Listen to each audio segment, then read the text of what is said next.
There he is. He spotted him. So we might start our questions. So Sam's happily agreed. Thank you, Painty, for doing that. I can't think of a more able-bodied mic runner, and there's only one, and it's a big room. So I'm pleased. Yep, we're on. So I think we'll just go with hands, and I'll let Sam dictate where the mic goes. Okay, Marilyn from Kentucky. I'm just wondering if the Walcha community has some sort of action group with a Facebook page, some way to get information out to the community, and also if the presentations from tonight will be available electronically. Okay, thank you for the question. So we are in that process. We're about 13 minutes old, this group, literally. So we do want to have we're filling a gap, and we're doing it on the run, and so we intend to have a website where we can put information. We intend to have an email address that people can communicate with us, and we can communicate with others. Your other questions? Now the presentation. So, and we are recording, so we will have that available for playback, and we'll probably post that on the on that website as soon as that gets running. But it's all a work in progress. So I'll probably also take the opportunity to say that what we're intending to do is disseminate the EIS as a group, and we're open to offers for help. I think I had in my notes there, call for help. So we're open to having. We'd like. I guess we envisaged a group of 12 that can carry out that hour-consuming work that we're probably going to be doing during that 28-day process, where we'll try and read it in sections, break it down and summarise the points, refer those points to the documents, alert the community that might be concerned about those points, and then guide the process of them responding to the EIS through the portal, if that's the way that it's to be done. So that's our intention at this stage. Just experience from Kentucky, there's a lot of residents who don't have... Yep. Sorry, I know it's not a conversation, but just experience from Kentucky, we had a lot of particularly elderly residents who weren't confident to use the department's website, etc. So it did actually come down to a question of people like myself printing out the form and taking them around to neighbours. Those neighbours would be really proactive and talk to their neighbours, etc. So please don't forget there's people who don't use computers and struggle with this stuff, but they're very, very passionate about the issues. Thank you. I think that's a very well made point. Thank you for that. So I'm going to try and stay off the mic from here on in. Thanks, Cameron. My question's carrying on from the EIS and mainly to Mark, most probably. Your group's going to get together and try and analyse it. Just with this EIS, for someone that hasn't got a legal background or an engineering background, can you actually respond to it with any clout unless you actually have a legal background? You can. I mean, as I was saying, ERM will be the consultants on behalf of Vestas. They're very skilled, but it will be a lot of technical detail, more going to be scientific, engineering information, not so much legal. There'll be a bit of that in there, but you've got to sift through it, work out where the fluff is, where the facts are, like anything else, and then just work out how that's going to fit with the community. So it is a big process, and as Cameron was saying, dividing it up, I think, is the only logical way you can go forward. And I just keep repeating my thing. I think it's a dog of a process. You're just looking backwards, trying to work out what should have happened 2 years beforehand. Can I add something here too? With your response to the, if you want to make a submission, whether it's supporting or against or just a comment, it doesn't have to be long-winded or legalese.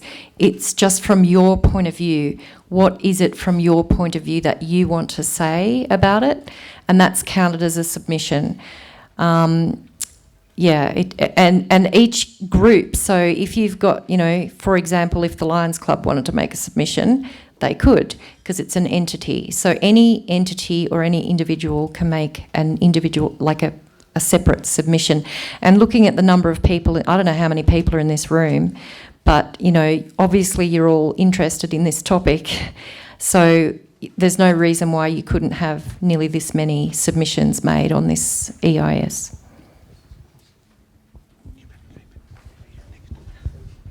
Go over the back here.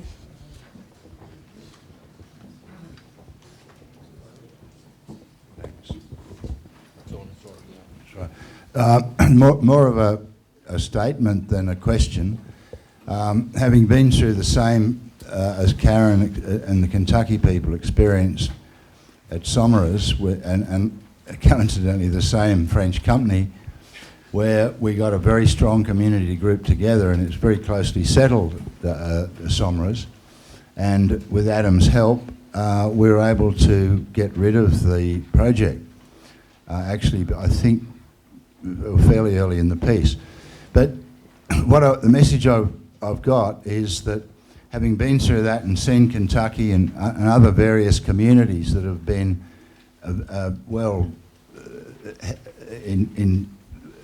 suffered a lot of mental stress and work in trying to face these projects, we formed a group to try to formed an umbrella group called Responsible Energy Development for New England, to try and help and bring together all the groups and at least get some fact and put some pressure on the various authorities to do these things properly. The disturbing thing, and the message tonight is, the disturbing thing is for the whole of New England, not just Walcha. We learnt last week that whereas we'd been led to believe that 8 gigawatts was the size of the project for New England, or the size of the required energy, it's in fact 8 gigawatts of generated energy, which requires nearly double that of towers and panels. So it is really huge, and it's very difficult to get the figures from Energy Co or the DPIE, but the maths we use, they told us to use our own maths, and the maths we used came up with somewhere around 22 to 2,400 wind turbines for New England, and something like 40 million solar panels. Now, we've seen figures you guys have put together here for traffic movements through Walcha. Now, can you imagine that there is one artery into New England that can take these big trucks, and that's the New England Highway? How are we going to operate our businesses, our stock movements, our general businesses with that sort of gridlock if those traffic movements quoted for Walcha by the developers are magnified 5, 10, 15 times? John, could I just intervene? I think we're going to keep it to questions on the floor, not speeches. Thank you. Jim.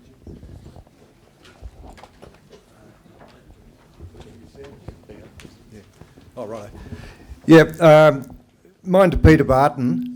Peter, with the turbines that you have down there at Wellington, could you explain to the meeting here any noise factors and the actual disruptions to your farming operations?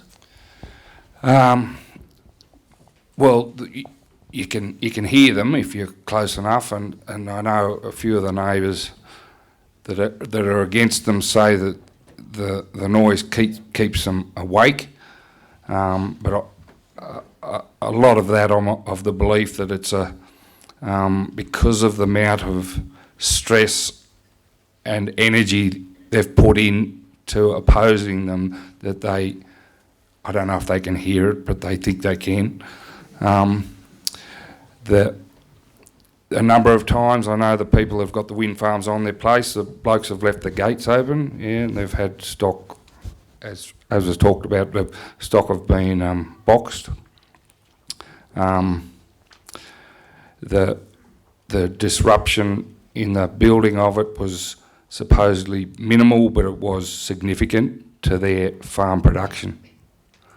I know, talking to the two fellas with the turbines on it, every now and again they'll admit that they probably wish they hadn't got them, but won't admit that publicly. Yeah. So that's about. Is that enough of an answer? Yeah. Sorry, just to add to Peter's comment, we were recently up at Chinchilla, staying with friends about 15 kilometres north of Chinchilla, and you walked outside and you could actually see the Cooper's Gap wind turbine farm, which is approximately 95 kilometres as the crow flies. You could see the red lights as clear as day from that distance. Also, our friends have country at Miles in the gas well areas. During the drought, the dust off the roads, with traffic running around the paddocks on gravel roads is spreading dust all over their pastures, and cattle wouldn't go near it. They sort of hung to the far end of the property. So that was a sort of big negative from their point of view. So, If you've got questions, just put your hand up and try and get Sam, and we'll get the mic to the next questioner before we start. right, I'll go to Hall. Just leading on from that, I know I went to a wind turbine farm down in Crookwell, and the fellow moved his house closer to the wind farms, and I said, "Why the hell did you do that?" He said, I love the sound of it. He said, every time I hear it, it means a cha-ching, cha-ching, he's getting money in the bank. So, yeah.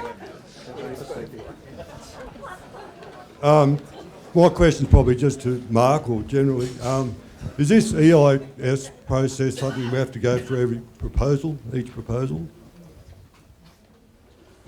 I just didn't hear the end of that, sorry. This EIS process, is that something we have to go through for every proposal that's going clear? Yeah, exactly. You do, and it's a very costly exercise. You won't get much change out of, I wouldn't think, $1 million for what's going to be put on the deck here, and the same as we've seen up in Uralla for UPC and others that have been done. So you do, but I like the question, is there a better way to do it? Is there a better mousetrap that we could build that's going to prevent all of that work that has to be done each and every occasion? Because I think we're talking around 800 megawatts in and around Walcha.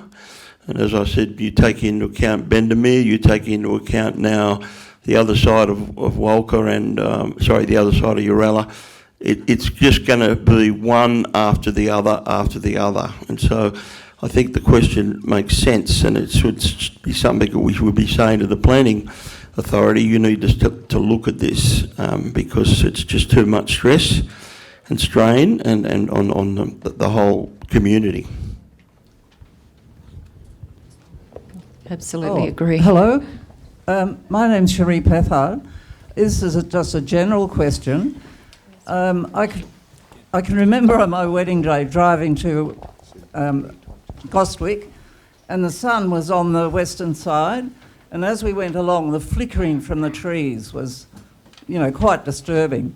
I'm just wondering if you've got the turbines either on the east or the west, are they going to have a flickering effect when they're moving over the whole countryside? Yes, the answer is yes. Shadow flicker is something that is addressed in the EIS. So the planning, the siting of where each turbine goes has to be done quite carefully and in consultation with everybody that could be affected. So we know that when the sun rises and sets, it's very low in the sky and you get very long shadows. So that's when you're going to probably get a lot of that sort of impact. If that's impacting on your house and it's coming from a number of turbines, it'd drive me nuts, I reckon. But yeah, that is definitely another impact that people don't really know about, and I just wanted to raise awareness of, is infrasound. So infrasound is sound that we can't audibly hear, but the easiest way to understand infrasound is it's the sound that whales and elephants use, very, very deep sound that they use to communicate with each other over up to hundreds of kilometres. And there are some people who are more sensitive to infrasound than others, and the bigger the turbines get, the more infrasound they make.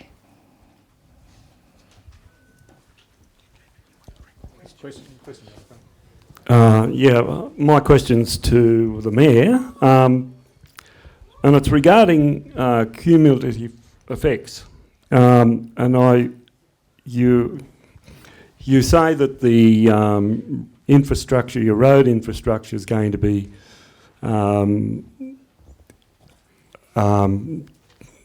knocked around, sort of around locally on your main road, but all the roads that will be made from having a turbine, with the Kyabra once there was 30 turbines, which, 32, I just got corrected, with 50 kilometres worth of roads.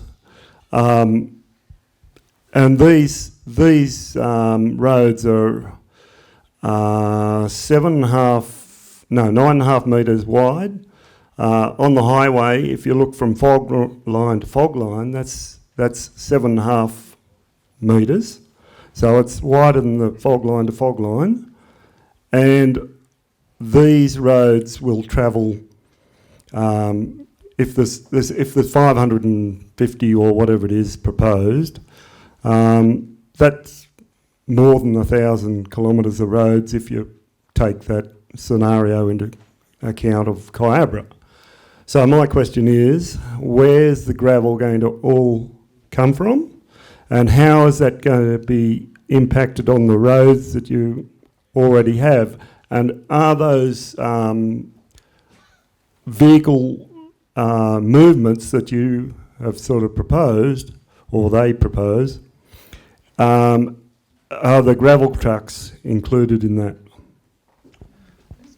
I'm not sure if the gravel trucks are included in that. We just get the numbers of what was proposed in the way of trucks. Now, I don't know if they know yet where they're going to get their gravel, but the points you raise about gravel trucks on our roads and cement trucks, and, you know, there's going to be a heap of water have to be carted, a heap of sand. It's something we're certainly looking at in our agreements. At the moment, obviously, when the EIS comes out, we'll have a little bit better idea what we're dealing with, but at the moment, they are the real issues that we're leaning on other councils for help with. You know, how they found that, how it worked, because our roads can't stand that. I mean, everybody can see that, whether it's a tarred road or a gravel road. The road from here to Bendemeer is obviously a state road. We can't have any say in that. But I don't know the exact distance of road in the Walcha Council area they will use, but it's going to be quite high, all out to the north to start. And we don't, as I said, we don't know where the gravel's coming from. They don't know yet, I think, where the gravel's coming from. So if it's out close to where the road's got to be built, it's not a problem. If it's got to come from Gyra or Ebor, it's a real problem for a few councils. Sorry, no, just quickly, just jumping in, sorry. How are you going to work this out in 28 days? Oh no, this is, we won't have to work that out in 28 days. We will have a lot more time to work that out, and we're well on the way to working it out, because we know pretty well, if this goes ahead, which roads they will want to use. We've been for drives on them. Our engineering department looks at it. We've approached the state government about getting money for engineers. We don't have a spare engineer for this either. That's got to be remembered. You know, we don't have an engineer sitting around there wondering what I'll do today. We need help from the government in planning these road infrastructure agreements, and with the Renewable Energy Zone, they've told us we'll get money, but the Renewable Energy Zone's not coming for a while, so it's the short-term ones that we really struggle with. And that was part of the discussions we had last week before the meeting here with the DPE and the Renewable Energy Zone people. And that's still a talk in progress, but we will have a lot of time to sort that out. And it's already partway there. So Eric just mentioned the phrase, we need help from the government. What's the federal government's role in all of this? Well, I'm probably a bookend in this. I think the whole sort of renewable energy thing is a load of rubbish. I never supported it. It doesn't work. It's completely butchering our power grid. Right as we speak now, the wholesale price of electricity as we speak is $235 a megawatt. They used to sell for $35 a megawatt, so much for cheap power. It's static capital and vastly accelerating technology. In the I think it was the Atlas survey in the United States, for 2020, the commercialisation rate 4 wind towers whilst in operations, around about 2.3 megawatts. That's when the wind's blowing. Small modular reactors that were approved about 3 weeks ago in the United States through NewScale, 77 megawatts, 24/7 delivery. They're 2.7 metres wide, 20 metres long, and if you think you're going to stop them going everywhere around the world, that's like thinking you're going to stop the iPhone. They're going to be everywhere. And what you're going to have is outdated technology parked in your paddock, and you're going to be responsible for pulling it down. Yes. And it's going to cost you, I was talking to one person last night, looking at the rough costs, about $500,000 to decommission one. So I hope you got the money to pay for it to come down, because we won't just let you stay in the paddock. So now where all this comes from is no matter what they pay you for them, you're getting ripped off, right? No matter what you get, you're getting ripped off. They're 100% foreign owned, 100%, sorry, about 70% foreign owned and 100% foreign made. And it's just carpetbagging. That's what's happening. But I understand that, if a fool walks up and wants to give you a heap of money, that's fine, but just make sure you're not the fool at the end of the day, because you're going to get the bill. And the reason I argue against all these so-called renewable targets all the time in politics is this is where it ends up. You're it. You're the bunny. So, that's why be really careful. Whenever people come up with these great moral ideas, be really, really careful, because they're not going to put them on Manly Beach. They're going to put them here.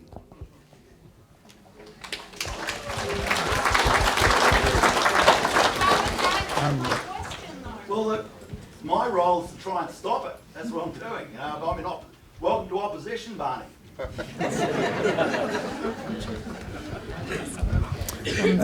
I've got a question from a couple of Red 4 members who've been asking me, and it leads on from Karen's statement talking about the infrasound. There's some producers that are very concerned about what the infrasound does to the reproductive cycle of their cows and of their ewes. We have contacted some breed societies, MLA, to try and get some answers on this. As yet, all we've got is some probably really anecdotal stuff out of Germany that it is for, the flicker and the infrasound is affecting production in dairy cows. But I don't know if there's anyone on the panel who can answer that for us, but it is a question that Red 4NE is continually asked by producers who are looking into this, because after all, that is their core business, is agricultural production. So I don't know if, Karen, if you've read anything or that, or as far as we can find out, there's been very little research done on it yet, but it is a very pertinent question if you're an agricultural producer. The infrasound is something that I'm personally really quite concerned about. There's not a lot of science. It's just science hasn't caught up with this stuff yet. Our group heard a speaker, and Marilyn, what was his name? He's actually moved up here from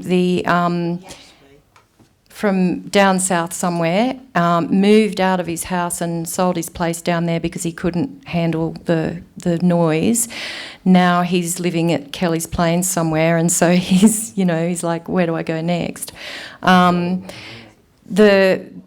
The infrasound, so, there's not a lot of science about it, but I did actually read a study done by a vet or a couple of vets I think it was in the Netherlands, and it was about mares and the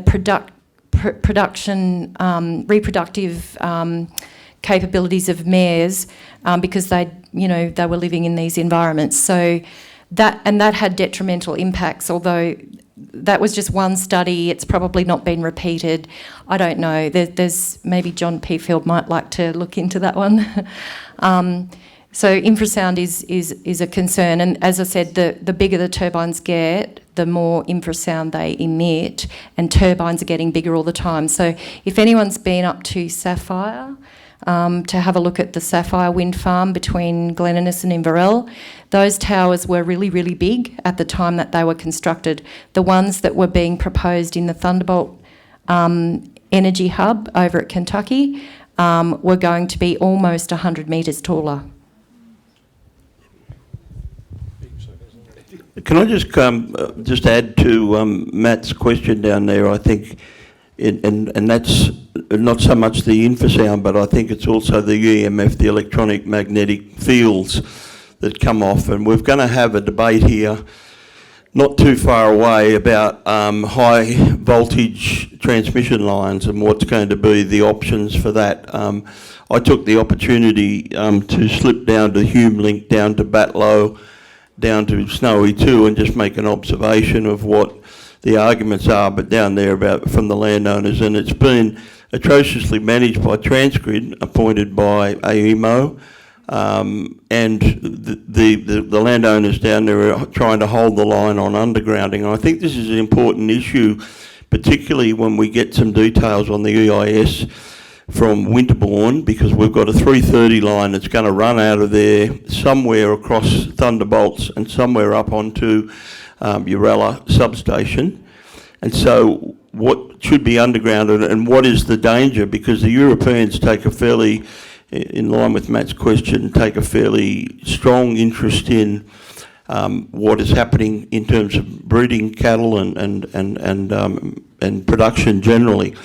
So it's going to come, and I think we just need to see what Vestas is saying, but I would be saying it's quite clear that there is links to leukemia in small children. That's clear in Europe, and anything that's going to occur to get the kilowatts out of Winterbourne up to Urella should be undergrounded. That's my strong recommendation, and I think we should be supporting what's happening down there with HumeLink, which is another disaster. Thank you. I think this is a question for Mark. Just the 2016 guidelines for wind turbines, are they, is the Department of Planning still using those guidelines as far as setbacks from dwellings?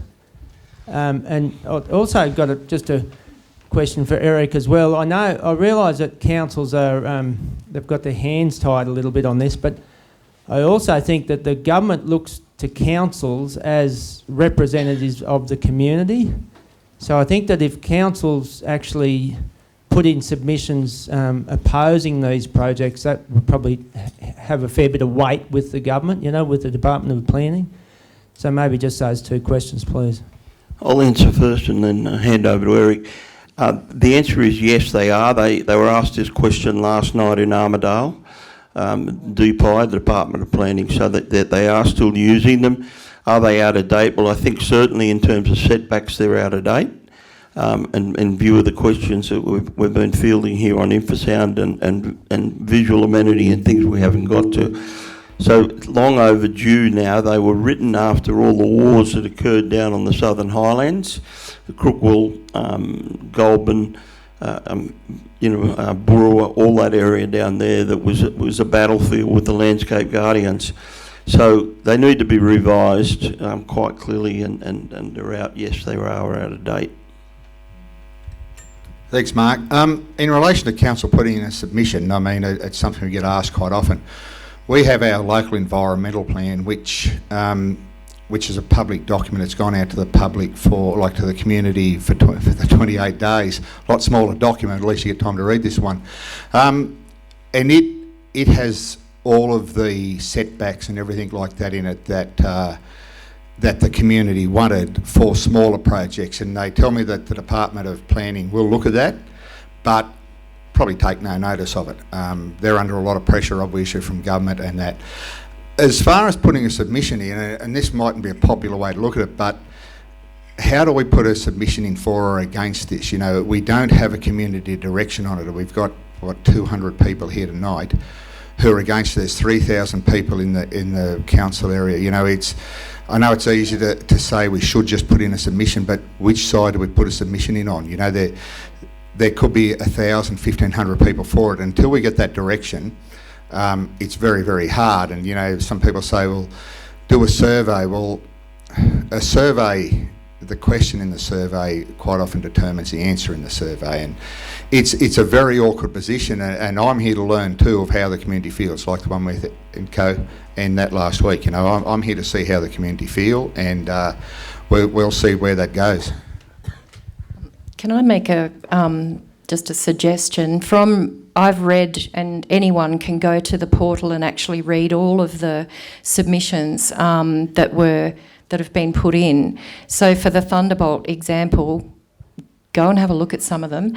What I would be suggesting, if you get to the end of the 28 days and council still doesn't know which way they want to stand, then at least put a comment in and list in that comment all of the things that you have concerns about and all of the things that you still need questions answered, and do it that way, because that way you're registering as a concerned entity, and all of your questions and concerns will need to be answered by the developer.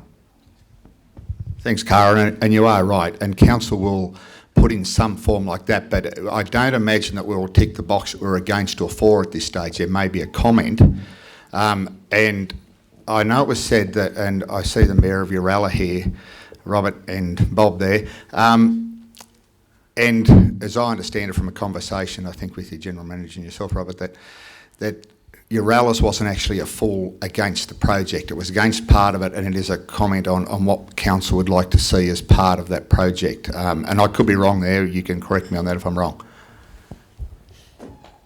Want me to respond, Eric? Yeah, if you would, please, because you're the one that knows about it. So. Sorry, we've got a bit of a limit. Yeah, thanks very much, Eric. There are two issues that came up tonight. One that Karen alluded to, where councils actually get invited to put in right at the start anything that we'd like investigated as part of the EIS. And as Karen neatly pointed out, our previous staff didn't give us that opportunity. They won't do that again. So the second thing is we actually listed all those community concerns. So whether they're whether you put in an objection or a support document, list all those issues that came up, because we had ones at Kentucky, such as the how we manage bushfires, where we're going to get the water, how we're going to manage the gravel, those issues. So while we didn't have to say, yes, we supported it or we objected to it, although it was listed as an objection, we listed all those community concerns. So my suggestion to Eric would be that you just list those community concerns. And we will certainly do that, Robert. Just as far as putting in a full objection to it, it's a big step at this stage until we get some direction. No, that part I agree with. We didn't actually list it as an objection, but as Karen said, it's been listed that way. But we put all of those concerns. And from tonight's discussion, clearly there were other concerns that in future may well go into that. But we clearly need to be part of that. And I hate the word, but SEERS, which is the Secretary's Environmental something, which the department issues to the developers. Council actually gets invited to put what they would like included in that. So we actually get a chance right at the start, as well as getting a chance when the EIS comes out. So, sorry, Barnaby, you want? Do you know the microphone? Yeah, just quickly. That sort of adds to. None of these approvals, just so we know, this is driven by the state. Okay, so when the renewable energy zones, which were announced, were an announcement by the state. It was an announcement by the federal government. The federal government's role, probably addressing for the question that was asked before, is that they set up the renewable targets, which are voted against, which was now you've got your 42%, so they use that as justification by 2030, which will be pretty much impossible without. But all these issues you're dealing with, and these departments you're dealing with, are state departments. So make sure you focus your attention to state politics, because you can send me a letter and all I'll do is I'll send you a letter back saying I agree with you. But where the federal government comes in is some of these things like EMO, they sell power, which is ridiculous, in 5-minute blocks. That'd be like selling you a car in 5-minute blocks. So in a certain 5-minute package of power, which they bid on, there is times where, of course, renewables incredibly cheap. But so's my car when it goes down the Moonbee Grange. It's very cheap. It's just when it has to go up the other side it gets dear. And the problem we've got is because people have to buy that power in that 5-minute block, that's how the renewables make so much money. But it's a swindle. It's a total and utter swindle. Because if they wanted to be honest, they should be selling power in 24-hour packages. And of course, renewables wouldn't be able to supply a contract on a 24-hour reliability. So the problems for the federal government is in the sort of the grand architecture that actually brings this about. But all the approvals you're talking about, if you want to know where that rests, it rests with the state. It is a constitution, mate. That's the resources reside with the state. The water's owned by the state. The land. When you pay your rates, you pay it to the council. It's an article of the state. But mate, now you're talking garbage. Don't know what you're on, mate. My question, sorry, the road between Bendemeer and Walcha, I think you said was state road. How do we, just with the traffic on that road, are they planning on making it bigger, especially for, like if we've got an ambulance that's got to go down there, do they know how the time difference that it's going to take us to get to a hospital? Even just with fires, with all of them around, I know that they say they can't fly anywhere in the area. Is there any way like I've heard someone say that they can turn them off. Just wondering if, even if they're off, the flight space is even available, and just wondering how it's actually going to affect our emergency services and even just general time to get to Tamworth or for everyone in town. There's our group had to deal with, we have group members who are particularly concerned about fire in the district, just with the location of the proposal in relation to heavily timbered areas further west, westerly winds, the ability of aerial firefighting in thick smoke and around turbines. And yes, they say they can turn them off from a switch that they flick in Canberra or wherever it is, but that doesn't change the fact that, you know, the pilots have to be flying in around those areas to protect, say, the village of Kentucky itself from a westerly fire front. There's other people much more able to answer those sorts of questions than me, but our group did write to, I forget the name of the person, Gary, but we don't need to know the name. Someone in the RFS, fairly high up, and, you know, asking about what their policy is on aerial firefighting. Should that be the case, or should that be required if this development went ahead? And they were just fairly non-committal, to be honest. The company says they'll switch them off. Just back on the Oxley Highway, it's a real pinch point in this, and council recognise that, and we're talking to Transport for New South Wales about it, because if you look at a 100 metre or a 90 metre blade on the back of the truck's probably 100 metres long, so there's not a lot of places you can pull off there. And I don't know, I was talking to Chris Betts the other day, and he said it takes them, 3 parts per hour, an hour at times to get a B double up there. So these are going to be a lot slower. They tell us they'll adjust them in time so that, when the important things are on, it doesn't matter. But, it could mean that Chris finds it too hard to go that way and he goes up through Uralla, and therefore you pay a bit more cartage. We've asked the possibility of these things going to Uralla and coming back through, back down, but then they just knock another road about. They knock Thunderbolt's Way about. So it's a real issue, and I don't know how they've addressed that, because they've had to deal with Transport for New South Wales for the EIS. Yeah, probably for Eric, question for you. These things go ahead, as a business owner, we struggle with employees and getting them here, rentals, everything. These things come to town. As a country, we're going to be paying those blokes that travel, all these employees that travel for Vestas and all that, from Tamworth, Uralla, Armidale, where they can get accommodation, because Walcha probably can't. I don't know what rooms are available / caravan park, motel and all that. But then they talk about your roads and how much money you're going to have to spend, but where do your contractors stay? that cost, and or your employees, like the council's going to need more employees to fix roads, all that sort of stuff. Where's the community? Is Walcha big enough to handle all this? Like Glen Innes, Inverell, probably like that those wind turbines are up there.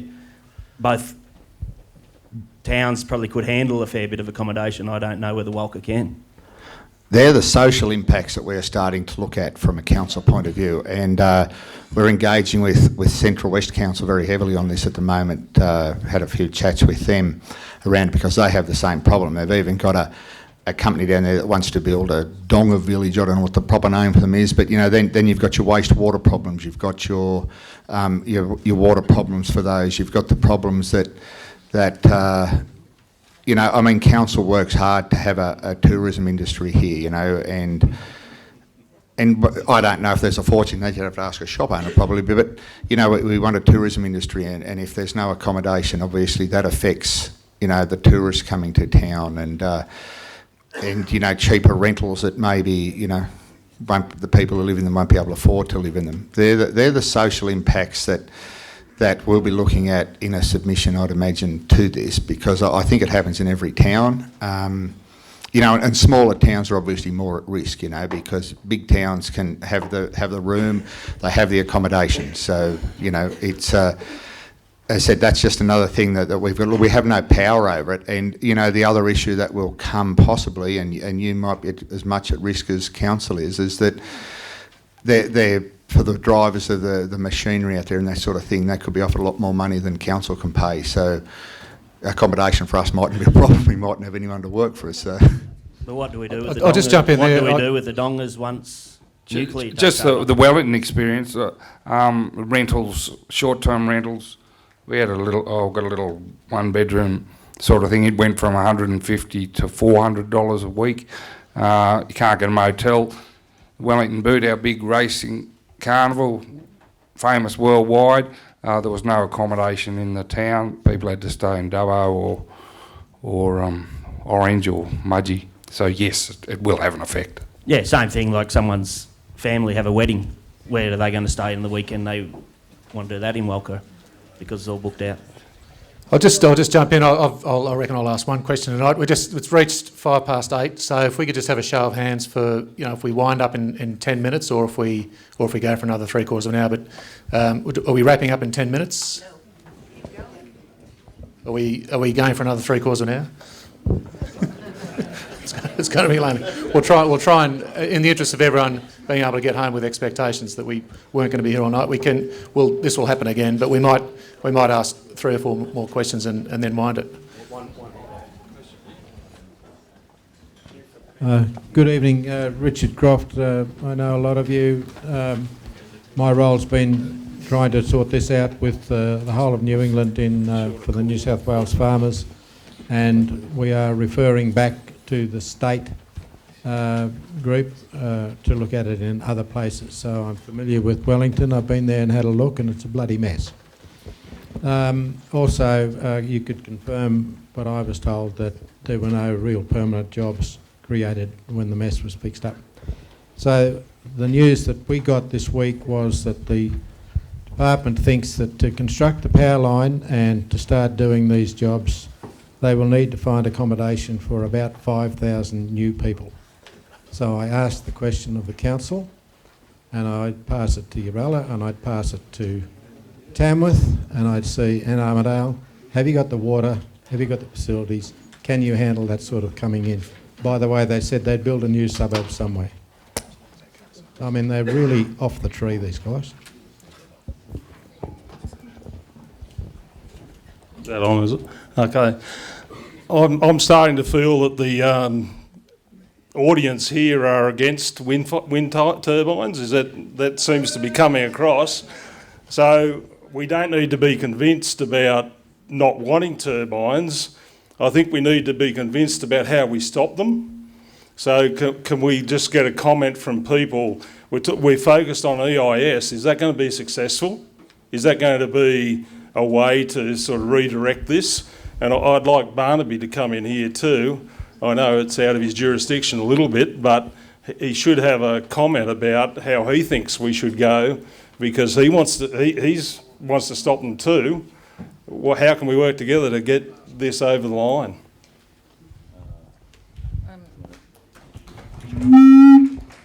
Great, really good question. The EIS process can't necessarily stop it. It's a state process. It's a process that has to be stepped through by the developer and the community. If you as a community want to buy yourself a bit more time to get your proverbial together, then you need to make the best effort with putting in submissions in the EIS process, because that will simply buy you more time. If you can get the IPC, the Independent Planning Commission, involved, that buys you more time again. But meanwhile, this is why our group is at the point now where we're going, we have to actually start presenting some tangible, possible solutions, alternatives. If we don't want these mammoth things all over our landscape chewing up 3,000, 3,000 tonnes of concrete and steel in the footings for one. Concrete takes a fair bit of water, doesn't it? So, you know, if we don't want this, we need to work together, but we also can't just complain. We've actually got to figure out another way forward. Yeah.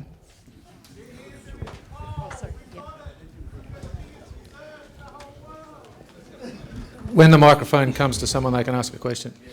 Can I just comment quickly on that, Cam? I've already given the analogy of snakes and ladders.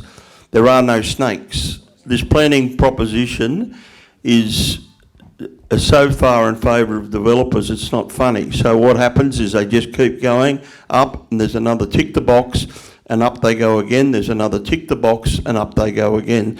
So Barnaby's right. This is a completely, in my opinion, a failed state process. And I think we've got to, somehow or other, I think, pull that apart. And I've seen no appetite in any state government for the last 12 years to do that. They back away immediately that this is put on the deck. But I think you've got to pull that part of it apart, and then I think you've got to start it again with something that's more realistic. And as Karen was saying, it's a west face of K2 without ropes and ladders. It's hard. Just on the answer of Hayes, well, you stop political decisions with a political movement. That's how it is. It's ultimately the companies that are doing this from overseas, from anywhere, are doing it because they're making money, right? And they're making money by swindling you. That's why they're doing it. They're not a benevolent institution. They're not doing it because they want to save the globe. Or they're making big dollars. Therefore, you have to start with a process of basically a counter movement to what they've written on the back of. They've written on the back of this sort of righteous, we're going to save the globe, it's about global warming. Yep, that's certainly an issue, but that's not that's driving them. They've been driven by, they're going to make money. That's what's driving them. For my part, you're either on the horse or off it, and I will do everything I can, and as I have been, to continue to shine a light on the sort of fallacious principles that sit behind renewables as a viable alternative, because they're not. And as I said, there's static capital and vastly accelerating technology. Things such as that we joked about in the past, more modular reactors will come in, and they'll all be out of date, and they'll just be standing in your paddock out of date. And the other thing what you've been brought up here, please read the documentation and realise, if I went to put a coal mine in, someone mentioned that, I actually have to put money in a trust to decommission it. So I, the miner, have to put money in a trust to decommission it. But when they put a wind tower in your place, they don't. So guess who's got to decommission it? You. Because they'll say, you got the 30 grand a year, mate. It's yours. Your problem. You have to fix it up. And then the government will turn up again and say, I want that off. I want it gone. It's a hazard. And so please work out, if you think they're looking after you, say, you're responsible for the decommissioning of it. Just put that in the document. Can you put the money in the trust to decommission this tower, just like a mining company does? And you know what? They'll tell you to go jump in the lake. That's a really important point. That's a very, very important point. and thank you for making that so strongly, Barnaby. Just one from just as much a comment as anything. Well done putting this night together, and also the survey, and it carries on from the question about where's it going. So I just want to ask Cam and you guys, what are the plans going forward, or is that, or is you, anyway? Because yeah, I encourage you to carry on. Was that an offer for help, Ross? I'd really appreciate that. Thank you, because that's exactly what we're wanting to do, is get probably a bigger team. But we do need to we don't want to. Cam, sorry. Yeah. Well, yeah. So we are intending to go forward. We need to, as we said before, we need to get organised when it comes to debriefing the EIS. And we'll be supported by people who want to support us, and if that works, that's terrific. I think one of the things that we're up against with an EIS process is the fact that the coal-fired power stations are being turned off. You've got Liddell shutting next year. A Raring power station has been brought forward by 7.5 years, so it's closing, I think, in 5 years' time, and it's the largest producer of coal-fired energy in Australia. So the government are heading towards the lights are all going to go out if they don't do something. So regardless of what you think or what the government think about your EIS proposal, they're probably going to push it through and just say, in the community, in the greater good of all, we'll approve this. That is the big risk. Can I just back up in a way there what Max said? There was a report came out on the 30th of June, the Australian Energy Market Operators, ISP, I think it's I'm not really sure what it stands for, but if you just put in that, it's Integrated System Plan or something for electricity. It's an overarching one for all of Australia, not just for New South Wales. And the comment that was made to me after somebody else read it, I've only read bits of it, it's only about a 120-page report, but this thing's coming like a freight train. And I think Max is right. I think that this probably should have been done 20 years ago, and it hasn't. Now there, you know, who would have thought that in Australia in 2022 that we would be told to lessen our electricity use through winter? You know, for a developed country like Australia, it's been poorly managed up to now, and I think the reaction is just let's get this done. And I think, yeah, EIS, all of that stuff, it's going to take a very, very good concerted effort in some form to stop it. And if I can just have one parting comment as Mayor, it's not a great time to be Mayor when a thing like this comes to your town, but I think we should remember our values and remember the ball that's being played here, not the people. You know, we might not like the ball, but let's play the ball in this, leave the people out of it. If it's not the people bringing these projects now, it would be someone else. You know, we're a mine for wind, apparently. You know, we've got a lot of wind here. So let's keep a focus on what the problem was here and keep it off the people, I think. And that's only a request from me. Thanks, Eric. I think that's a really, really important parting comment, and we'd endorse that wholeheartedly. That's been really our most important focus when we've been putting this day together, that we wanted it to be for the people of Walcha to make sure that we get the opportunity to deal with these processes properly, so that we don't, in 3 or 4 years' time, wonder what on earth just happened. So, in signing off, I'd just like to thank all of the people who have contributed tonight. It's given a really wide variety of information that's been really thought-provoking and important for us to understand. And I just want to thank the community for supporting the meeting. Thank Timsy and Simone and Mish for the electronics and setup, and Kate for her work as well. And thank you very much to everyone, and I hope that helps.